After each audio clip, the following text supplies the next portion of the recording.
দিনৰ ভিতৰত আপোনালোকৰ যে 6 জনগোষ্ঠী আছে জনজাতি আমি শুনিম বুলি ক'লে আমাৰ মানুহেও ক'লে কিন্তু চৰকাৰ কামতাপুৰৰ অট'নমাছ কাউন্সিল এখন আছিল আমাৰ খগুৱাৰ আটাইতকৈ সাংঘাতিক পোষ্টৰ যিটো উত্থানৰ কথাটো জানো কিন্তু পোষ্টৰ হোৱাই পোষ্ট ফেইল সেইটো আমি নাজানো গুৱাহাটী ইউনিভাৰ্চিটি পোষ্ট ৰাজবংশী ছাত্ৰ সন্থা এছ'চিয়েশ্যন সফলভাৱে আজি কেইবাবছৰ ধৰি এটা সাংঘাতিক কাম কৰি আছে যে তেওঁলোকে একত্ৰিত হৈছে আৰু একত্ৰিত হোৱা প্ৰক্ৰিয়াটো ইমান এটা টান প্ৰক্ৰিয়া ছাত্ৰ জীৱনত পঢ়া শুনাৰ বিভিন্ন দায়বদ্ধতা থাকে দায়িত্ব থাকে এইবোৰৰ মাজত তেওঁলোকে কৰিছে আৰু যিখিনি মই বিশেষ এজনৰ নাম লৈ পেলাই মই বস্তুটো হেৰি নকৰোঁ সকলোকে মোৰ ফালৰ পৰা ধন্যবাদ জ্ঞাপন কৰিছোঁ সম্ভাষণ জ্ঞাপন কৰিছোঁ যে তেওঁলোকে আজি প্ৰায় 4 বছৰ অতিক্ৰমিলে অনুষ্ঠানটো আৰু জীয়াই ৰাখিছে এটা সফলভাৱে যিটো স্পৃহাটো মই ধন্যবাদ জনাইছোঁ আৰু তেওঁলোকৰ ইয়াৰ পৰাই উন্মোচন নতুন নতুন দিশৰ মানে কিবা আগবাঢ়ক আৰু ন চিন্তা গতিকে যিটো জ্ঞানৰ পোহৰত তেওঁলোকে নিজে আলোকিত হওক আৰু সমাজত আজি যিটো সময়ত আমি আমাৰ জাতিটোৰ কথা কোচ ৰাজবংশী বুলি জনাজাত ক'বলৈ ওলাইছোঁ এই সময়টো আমাৰ কাৰণে খুব এটা দ্বিধাগ্ৰস্ত আৰু কঠিন সময় মই প্ৰায় 2004 চনৰ পৰা এগৰাকী লেখক গৱেষক বা কেতিয়াবা ৰাজহুৱা কৰ্মী হিচাপে মই জাতিটোৰ লগত জড়িত হৈ আহিছোঁ আৰু নিৰ্বিচ্ছিন্নভাৱে যোৱা প্ৰায় 20 বছৰ বা তাতকৈ অধিক কাল হয়তো মই অবজাৰ্ভ কৰিছোঁ জড়িত হৈছোঁ বিভিন্ন কামত কেতিয়াবা বাহিৰৰ পৰা চাইছোঁ কেতিয়াবা জাতিটোৰ লগত নিজে আন্দোলনত জড়িত হৈ পেলাই চাইছোঁ অসম উত্তৰ-বংগ এই গোটেই মানুহখিনি আনকি নেপাল আৰু বাংলাদেশলৈকেও মই গৈ পেলাই মানুহখিনি বুজিবলৈ চেষ্টা কৰিছোঁ তাৰ ফলত কিন্তু আজি অসমত যদি আমি ক'বলৈ যাওঁ আজি আমাৰ কাৰণে আটাইতকৈ বিধ্বস্ত সময় আৰু এটা যিটো প্ৰাপ্তিৰ আজি যিটো সময়ত আমি কথা পাতিছোঁ যিটো আমি প্ৰাপ্তিৰ কথা ক'ব লাগিছিল সেই সময়ত আমি আজি প্ৰাপ্তিৰ কথা ক'ব পৰা নাই আজিৰ তাৰিখত যদি আমি উভতি চাওঁ বা জাষ্ট সাধাৰণভাৱে আমাৰ যদি ৰাজহুৱা জীৱন আমাৰ যদি আন্দোলন হওক বা ৰাজনৈতিক জীৱন বুলি আমি যদি অকণমানো আলোচনা কৰিবলৈ যাওঁ তেতিয়াহ'লে দেখা যায় যে আমাৰ এতিয়া আমি এটা এনেকুৱা এটা ষ্টেগনেঞ্চি বুলি কওঁ আমি এটা স্থিৰতাত আহি পৰিছোঁ যে আমাৰ আগুৱাবলৈ আমি ক'লৈ যাম পিছুৱাইও যাব নোৱাৰোঁ আমি আগুৱাইও যাব নোৱাৰোঁ আমাক বিগত সময়ছোৱাত বিশেষকৈ যেতিয়ালৈকে নতুন চৰকাৰ আহিলে বিগত সময়ছোৱাত এধাপ কৰি অলপ ক্ৰমান্বয়ে আমাৰ জাতিটো ৰাজনৈতিকভাৱে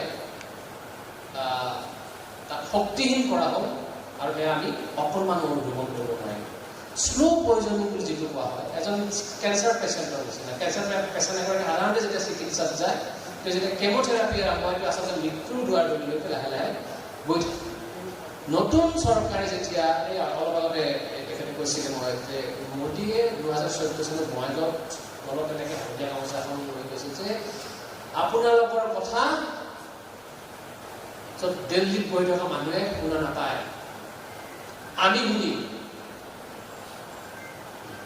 100 দিনৰ ভিতৰত আপোনালোকৰ যে 6 জনগোষ্ঠী আছে জনজাতিকৰণ কৰা আমি শুনিম বুলি ক'লে আমাৰ মানুহেও ক'লে কিন্তু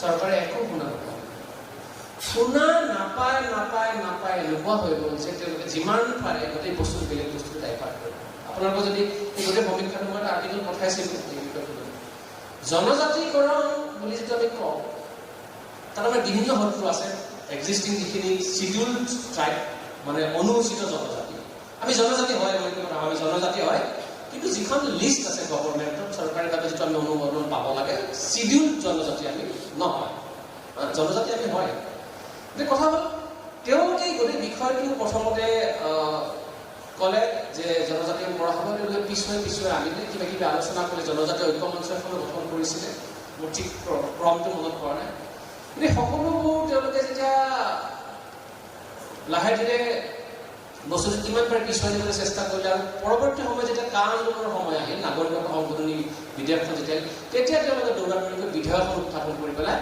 6 জনগোষ্ঠী জনজাতি কৰিম বুলি ক'লে।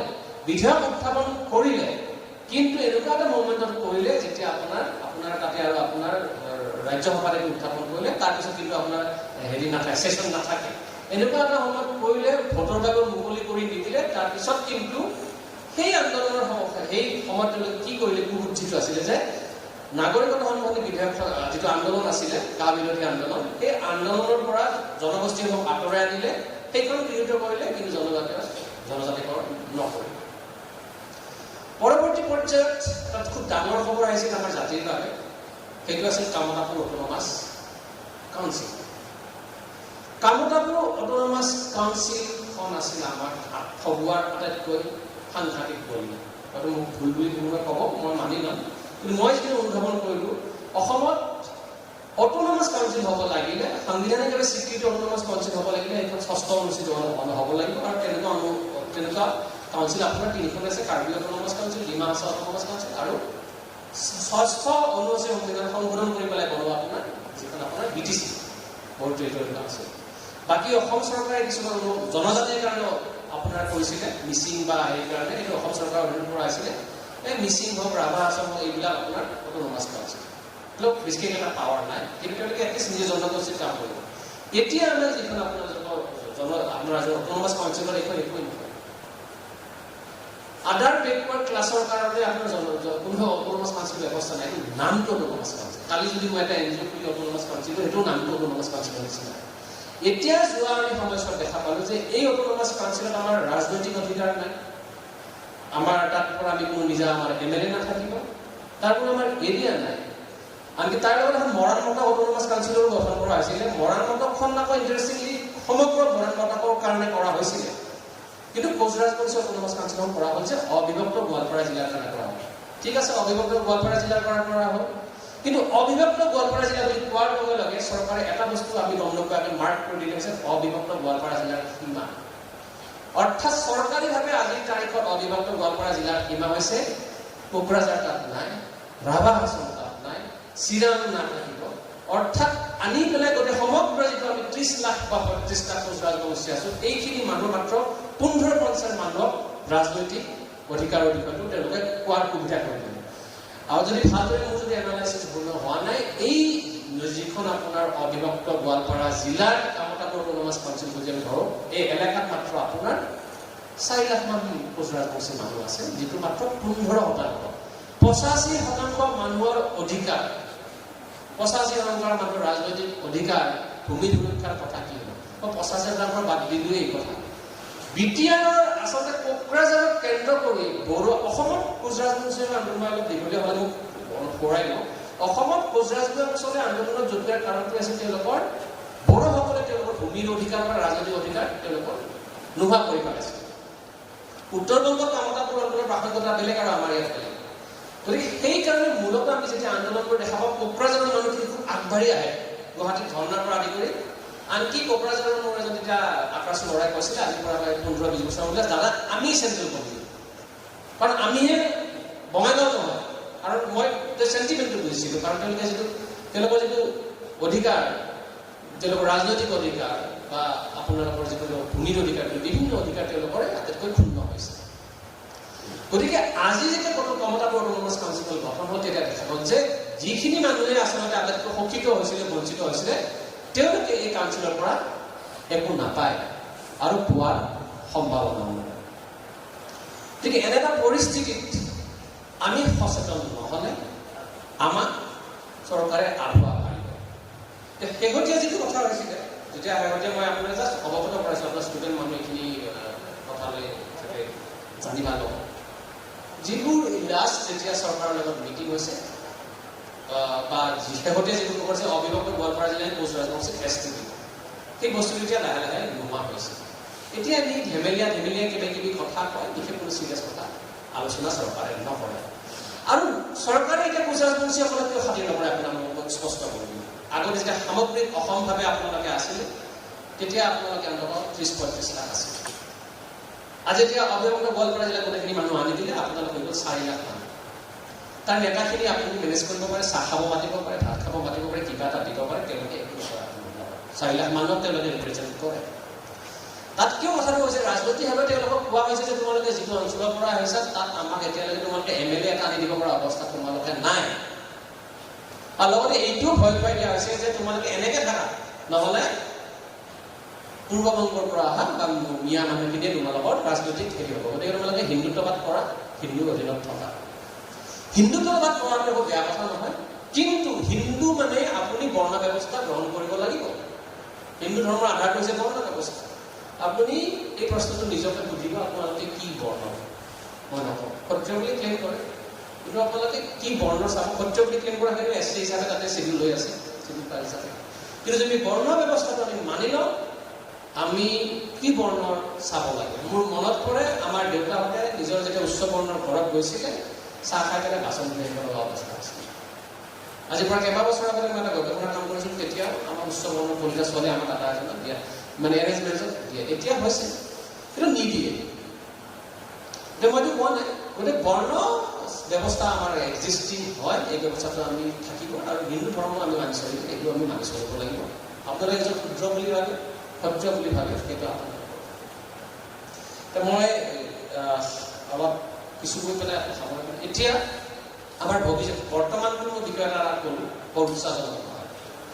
মই অলপ অতীতৰ কথা কওঁ। অতীতত যদি আমি কথা কওঁ, আমি চিধাৰে কথাই বিশেষভাৱে জানো, অৰ্থাৎ কোচৰ যিটো উত্থানৰ কথাটো জানো, কিন্তু কোচৰ why কোচ ফেইল সেইটো আমি নাজানো, আমি পতনটো নাজানো। আমাৰ এই বিষয়ে কোনো কিতাপ নাই, the fall of the process বুলি কিতাপ নাই। ফল অফ দ্য আপুনি মোগলটো পাব, ৰাইজ and fall of the Mughal কিতাপত কোচে ফলৰ কথা আলোচনা নকৰে, ভয় কৰে, শংকা। আমি মাত্ৰ 50-60 বছৰৰ কথা আলোচনা ইতিহাসৰ কথা, অসমৰ মানুহে 1613 খ্ৰীষ্টাব্দত কোচহাজোৰ ৰাজ্যখন ফল হৈছে, মানে যিখন তাৰ পিছৰ ইতিহাস কিবা জানে আপোনালোকে? একো নাজানে। চিলাৰায়ে মৃত্যুৰ পিছত কোচ যিখন আমি কামতা ৰাজ্য, সেইখন চিলাৰায়ৰ পুত্ৰ ৰঘুদেৱ নাৰায়ণ আৰু নৰনাৰায়ণৰ মাজত ভাগ হৈছে। এই ভাগ কিন্তু সকলোৱে কৈছে যে ৰঘুদেৱ নাৰায়ণে উচ্চাকাংক্ষী হৈছিল কাৰণে ভাগ হৈছিল, নহয়। মই কোচহাজোৰ ওপৰত বৰ্তমান কাম কৰি আছো, মই প্ৰায় এটাৰ পিছত এটা কাম কৰি আছো। কোচহাজোৰ ইতিহাস মই প্ৰায় যোৱা বছৰ ধৰি কাম কৰি আছো, এখন গ্ৰন্থ লিখাৰ প্ৰয়াস চলি আছে, প্ৰায় 60%।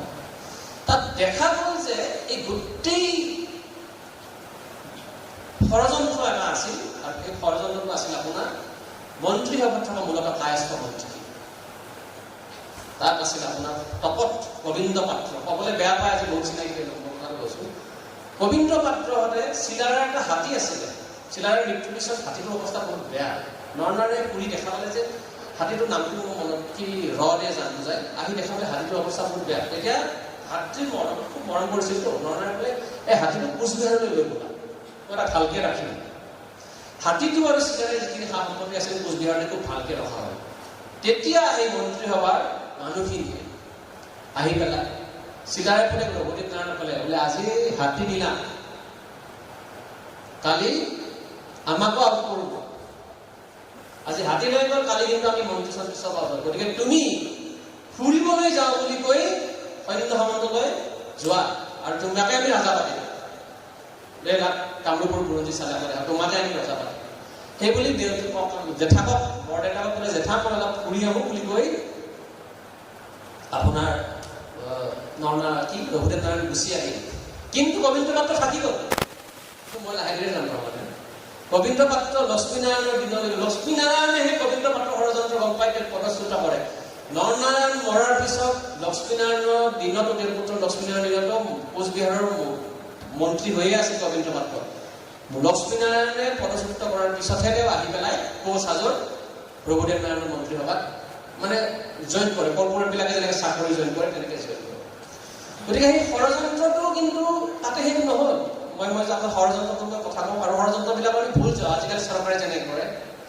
এই ষড়যন্ত্ৰটো পূৰ্ণাংগ পৰিচয় কেতিয়া পাইছিল? যেতিয়া পৰীক্ষিত নাৰায়ণৰ মৃত্যু হৈছিল, ৰঘুদেৱ নাৰায়ণৰ পুত্ৰ মই গোটেই ইতিহাস নকওঁ আজি, ৰঘুদেৱ নাৰায়ণৰ পুত্ৰ পৰীক্ষিত নাৰায়ণে মোগলৰ ওচৰত আত্মসমৰ্পণ কৰিছিল, কাৰণ প্ৰজাৰ ওপৰত বিৰাট অত্যাচাৰ হৈছিলে। তাতে কোনো হেৰি নাছিল, তেওঁৰ কোনো সহযোগী নাছিল তেওঁ যুদ্ধত। গতিকে প্ৰজাৰ ওপৰত অত্যাচাৰ যাতে নকৰক তেওঁ কৈছিল। তেওঁক দিল্লীলৈ লৈ যোৱা হৈছিল। দিল্লীৰ পৰা তেওঁ যেতিয়া উভতি আহিলে, তেতিয়া জাহাংগীৰে ক'লে যে এইখিনি ঠাই অশান্ত হৈ থাকিলে বহুত অসুবিধা হ'ব, গতিকে আপোনালোকে নিজ নিজ ঠাইত শাসন কৰক। পৰীক্ষিত নাৰায়ণক সসন্মানে মুক্তি দিয়া হৈছিল। কিন্তু ইয়াৰ পৰা মন্ত্ৰীবিলাকৰ চিঠি গ'ল যে পৰীক্ষিত নাৰায়ণ সি হ'ল বাঘক এবাৰ ধৰি কোনেও এৰি নিদিয়ে, তেওঁক ধৰি ৰাখক, তেওঁ আহিলে আমি ইয়াত থাকিব নোৱাৰা। পৰীক্ষিত নাৰায়ণ মাজ ৰাস্তাত ৰাখা হয়। লাজে অপমানে পৰীক্ষিত নাৰায়ণে ত্ৰিবেদী সংগমত মৃত্যুবৰণ কৰা বুলি কয়। বাঘক এবাৰ ধৰি এৰি দিব নালাগে, পৰীক্ষিত নাৰায়ণ আছিল সেই বাঘ।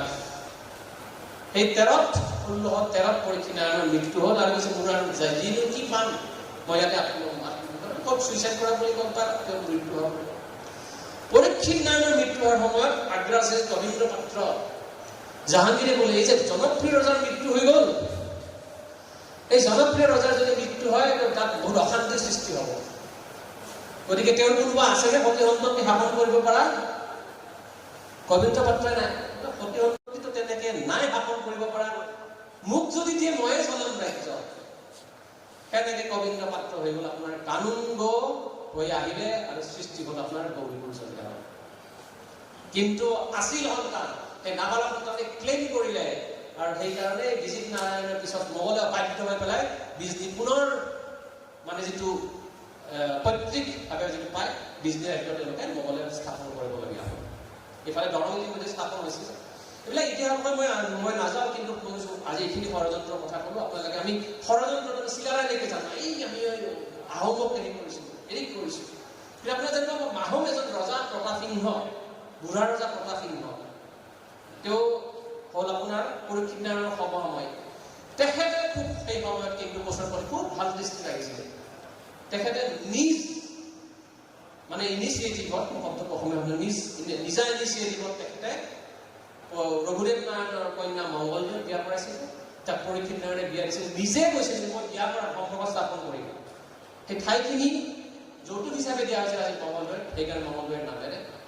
পৰৱৰ্তী পৰ্যায়ত যেতিয়া পৰীক্ষিত নাৰায়ণক ধৰি লৈ গ'ল, তেতিয়া পৰীক্ষিত নাৰায়ণৰ ভাই বলি নাৰায়ণে যেতিয়া আশ্ৰয় আহোমৰ ওচৰত লৈ গ'ল, তেওঁ বোলে আপুনি এই কামৰূপ খণ্ডক শাসন কৰক। অৰ্থাৎ আপুনি মানাহৰ পৰা প্ৰথমতে মানাহৰ পৰা জীয়া বৰালিলৈকে আপুনি শাসন কৰক। আপুনি তাতে ৰজা হওক, স্থাপিত আৰু শাঞ্চিত কৰ্তব্য নহয়। তো আহোমৰ বিৰোধীত ভাবিব আপুনি ভাষাটো স্থাপিত আৰু শাঞ্চিত। গতিকে সেই বলিনাৰায়ণৰ সসন্মানে খুব সন্মান দিছিল, লিখা আছে অসম হিষ্ট্ৰীটো লিখা পাব আপুনি। আৰু সেইকাৰণে তাৰ কাৰণটো আছিল মোগলৰ লগত আহোমে ডাইৰেক্টলি প্ৰত্যক্ষভাৱে যুদ্ধ কৰিব বিচাৰিছিল। বাফাৰ ষ্টেট এখন মাজত লাগে। মোগলৰ লগত অহৰহ যুঁজা জাতিটো হৈছে মোগল কোনো নহয়, যিকোনো বিদেশী শক্তিক বেংগলৰ পৰা এইখিনি অঞ্চলত অহৰহ যুঁজিছে, হাৰিছে, জিকিছে, মৰিছে। কিন্তু অহৰহ ঘৰৰ পৰা অস্ত্ৰখন লৈ ৰাস্তাত কৰিব জাতিটো আছিল কোচ ৰাজবংশী। গতিকে এই অহৰহ যুঁজা জাতিটো তাত ৰাখি দিলে, আহোম সুৰক্ষিত হৈ থাকিল। আৰু বলি নাৰায়ণে মোগলৰ লগত 30 বছৰ যুদ্ধ কৰিছিল, সেইটো বহুতে নাজানে। সেই বলি নাৰায়ণৰ কাৰণে অসমখন সুৰক্ষিত হৈ আছিল। 30 বছৰ বলি নাৰায়ণে যুদ্ধ কৰিছিল, সেই কথাটো বহুতে নাজানে। এই কথা মই কৈ থাকিলে শেষ নাই। কিন্তু মই আৰু এটা কথা মনত কৰাৰ আগতে, যেতিয়া পৰীক্ষিত নাৰায়ণে মৃত্যু হৈ গ'ল, তেতিয়া গোটেই ইয়াত কামৰূপ আৰু কামতা মানে এতিয়া নৰ্থ বেংগল আৰু আমাৰ নামনি অসমত হাহাকাৰ লাগিল। তেতিয়া বাহাৰিস্তানে ঘাইলি আছিল মিৰ্জা নাখন, তেওঁ নিজে এজন সেনাপতি, মোগল সেনাপতি। তাত বাহাৰিস্তানে ঘাইবে লিখা আছে যে এই দুই ৰজাক আমি বন্দী কৰি দিলে আমাৰ মোগলে, ওচৰৰ মাজত যিটো কিঞ্চিত ভাতৃত্ববোধ, স্বজাতিৰ প্ৰতি যিটো মৰম আমি দেখিলো, সেয়া তাৰ উদাহৰণ নাই। দুই ৰজা বন্দী হোৱাৰ যি বদনামী শব্দ আছে, সেই বদনামী গুচাবৰ কাৰণে সকলো কোচ মানুহ ওলাই আহিল। আৰু দহিংগিত ওলাই আহিছিল আপোনাৰ সনাতন কোচ। এই সনাতন কোচে 10,000 যুঁজাৰু লৈ আক্ৰমণ কৰিছিল। তেওঁ বৰ্ণগড়ত তেওঁৰ দুৰ্গ আছিলে। সনাতন কোচৰ ইমান শক্তি আছিল যে মিৰ্জা নাথনহঁতে তেওঁলৈ শান্তিৰ প্ৰস্তাৱ পঠাইছিল যে আপুনি যেনেদৰে বিচাৰে মোগলে তেনেদৰে শাসন কৰিব কামৰূপ। কিন্তু পৰিস্থিতি সনাতনৰ পক্ষত নাছিল। সেই সনাতন ক'ত হেৰাই গ'ল আমি নাজানো, কিন্তু সেই সময়ত যি যুদ্ধ দিয়া হয় সনাতন কোচৰ কথা অন্তত আপুনি বাহাৰিস্তান ঠাইবি যদি পঢ়ে 3-4-5টা আপুনি অধ্যায়ত সনাতন কোচৰ বিৰক্তিৰ কথা লেখা পাব। তেওঁ যেতিয়া একো নহয় মোগলৰ দুৰ্গৰ যেতিয়া মোগলৰ ফোৰ্টবিলাক থাকে তাত ৰথ লৈ আহি গৈছে। ৰথ আছিল আগতে কোনো আগতে ৰেফাৰেঞ্চ বনাই ৰথ লৈ আহি মোগলক জোকাই থৈ গুচি যায়। সেই আছিল সনাতন। আপোনালোকে আলবৈ 10,000 সৈন্য কথা কওক, বৰনগৰত তাতে মোগলৰ হাতত একেলগে 2,000 সৈন্য কোচ সৈন্য মৰিছিল। আৰু লগতে এটা মই কওঁ সামৰণি এটা কথা কওঁ, আমি ধৰ্মীয় বিষয়টো যাতে সাৱধান হ'ব। কোচ হাজো আক্ৰমণ কৰিছিলে কোচ মোগল এলায়েন্স। তাৰ কাৰণ আছিল নৰনাৰায়ণৰ দিনতে আপোনাৰ আকবৰৰ লগত কামতা ৰাজ্যৰ মিত্ৰতা স্থাপন হৈছিল অন ইকুৱেল টাৰ্মছ, সমতাৰ ভিত্তিত। এই ইকুৱেল টাৰ্মছৰ যিটো সমতাৰ ভিত্তি, যি মোগলে আহি বংগ চাৰখাৰ কৰি নবাব চবাব শেষ কৰি পেলালে, সেই মোগল আহি পাৰত ৰৈ পেলাই কৈছিল যে আমি কোচৰ লগত ইকুৱেল টাৰ্মছত আমি মিত্ৰতা কৰিব লাগিব, কাৰণ ইহঁতক আমি জোকাই নলওঁ। সেই ইকুৱেল টাৰ্মছৰ মিত্ৰতা গৈ পেলাই অধিদত্ত মিত্ৰতাত পৰিণত লক্ষ্মীনাৰায়ণৰ দিনত। লক্ষ্মীনাৰায়ণে নিজে মাতি আনিছিল কোচ হাজো আক্ৰমণ কৰিবলৈ মোগল সেনাপতি, বুজিছে? সেয়া আছিল কোচ মোগল এলায়েন্স। আৰু কোচ মোগল এলায়েন্সৰ বিৰুদ্ধে যুঁজিবলৈ সেই সময়ত এটা এলায়েন্স গঠন হৈছিলে ৰঘুদেৱ নাৰায়ণৰ আণ্ডাৰত আৰু ঈশা খান। তেওঁ আছিল বংগৰ ঈশা খান আচলতে ৰাজপুত। ঈশা খান পাঠানৰ সেই সময়ৰ আফগান আৰু পাঠানৰ ঈশা খান আছিল আফগান আৰু পাঠানৰ সেই সময়ৰ ডাঙৰ নেতা। ঈশা খান আৰু ত্ৰিপুৰাৰ অমৰ মাণিক্য আৰু কোচ হাজোৰ ৰজাত আছিল এলায়েন্স। তেতিয়া যুদ্ধ হৈছিল দুটা এলায়েন্সৰ মাজত, কোচ মোগল এলায়েন্স, কোচ পাঠান আৰু ত্ৰিপুৰাৰ এলায়েন্সৰ মাজত। গতিকে তেতিয়া এই এতিয়া অসমৰ কথা অহাই নাই। গতিকে সেই ডাঙৰ আৰু যুদ্ধবোৰ হৈছিলে আপোনাৰ বাংলাদেশৰ কট্ৰাভূত যুদ্ধ হৈছিলে কোচ মোগলৰ। কোচ মোগল বাহিনীৰ লগত তাত পৰাভূত কৰিছিলে ঈশা খান আৰু ৰঘুদেৱ নাৰায়ণে বাংলাদেশৰ কট্ৰাভূত ঢাকা হৈছিলে। গতিকে ইয়াতকৈ মই দীঘলীয়া নকৰোঁ, আৰু ক'ব লগা আছিল কৈ থাকিম। ধন্যবাদ।